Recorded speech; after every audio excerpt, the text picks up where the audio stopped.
Shalom saudara, kita kembali lagi berjumpa dalam program pelajaran Sholat Sabat 5 menit Gereja Masih Advent Hari ke-7 Jemaat Menteng, Jakarta. Tidak terasa kita telah tiba pada pelajaran yang ke-7, Perjanjian dengan Abraham. Kejadian 15 ayat 2 adalah ayat hafalan sepanjang minggu ini. Ya, pada akhirnya kita tiba pada pelajaran yang kita tunggu-tunggu tentang Abraham. Pelajaran yang memuat banyak sekali pertanyaan-pertanyaan tentang kehidupan pribadi dari seorang yang sangat istimewa, yang disebut oleh Alkitab sebagai sahabat Allah. Dan tentu saja, di sisi yang lain kehidupannya disebut oleh orang Kristen sebagai bapa segala orang percaya. Tapi bagaimana mungkin saudara dia disebut sebagai bapa segala orang percaya ketika kehidupannya justru menunjukkan ketidakpercayaan kepada janji-janji Tuhan? Tindakannya cukup jelas. Dia menertawakan Tuhan dan janjinya yang menurutnya tidak masuk akal. Menurut akal pemikirannya sebagai manusia, bagaimana mungkin istriku yang sudah menopause dapat melahirkan? Istrinya Sarah pun mungkin berpikir hal yang sama, sehingga dia turut menertawakan janji itu. Karena dia lihat suami gue udah tua, dia mungkin juga gak semangat lihat gue. Bagaimana mungkin Bapak segala orang percaya lebih memilih untuk menjalankan strategi manusia yang secara budaya memang itu halal, tapi itu bertentangan dengan prinsip Tuhan, mengambil hambanya untuk memenuhi rencana Tuhannya. Bagaimana mungkin saudara dia disebut sebagai bapa segala orang percaya, namun tidak bertanggung jawab dengan perbuatannya ketika dia ambil hambanya? Pada awal pertemuannya dengan Tuhan, Alkitab menulis dengan sangat jelas, Tuhan berfirman kepada Abraham. Abraham mendengar firman Tuhan. Dia terima panggilan dari Tuhan. Tapi pada peristiwa ini, janji Tuhan yang diucapkan tidak lagi didengar olehnya. Suara istrinya Sarah yang artinya my princess lebih indah ketimbang suara Tuhan. Akibat berikutnya ketika dia lebih mendengar suara kekasih hatinya, dia usir hambanya itu keluar dari rumahnya. Padahal hambanya telah melahirkan anak bagi dirinya. Tapi ajaibnya dalam peristiwa yang merugikan hambanya itu, Tuhan malah turun ke bawah.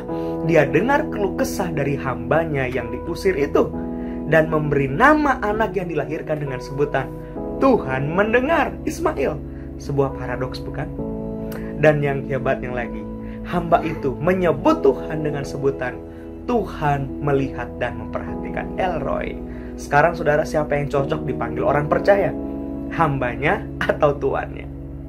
Ya, sepertinya Abraham melupakan apa yang baru saja terjadi ketika Tuhan mengikat perjanjian dengan dirinya. Kejadian 15 menulis ada upacara korban yang dilakukan oleh Abraham. Sebuah tindakan yang merujuk kepada kematian Kristus. Ini juga pengakuan yang pasti bahwa keselamatan hanya didapat melalui anugerah dan pengorbanan. Tapi Abraham lupa pesan penting dari peristiwa itu.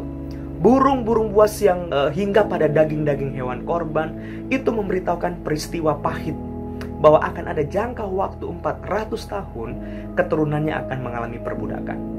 Tapi pada generasi keempat dari keturunannya, mereka akan kembali ke tempat di mana perjanjian itu dibuat.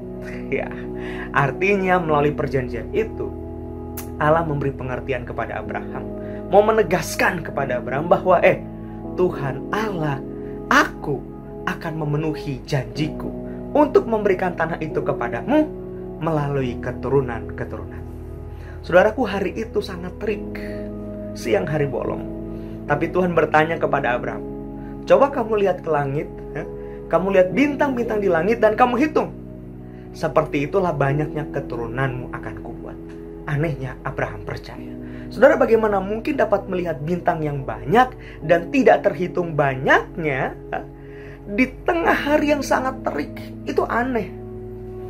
Lebih aneh lagi ketika Abraham seolah-olah melihat hal itu dengan mata imannya dan percaya bahwa itu akan terjadi.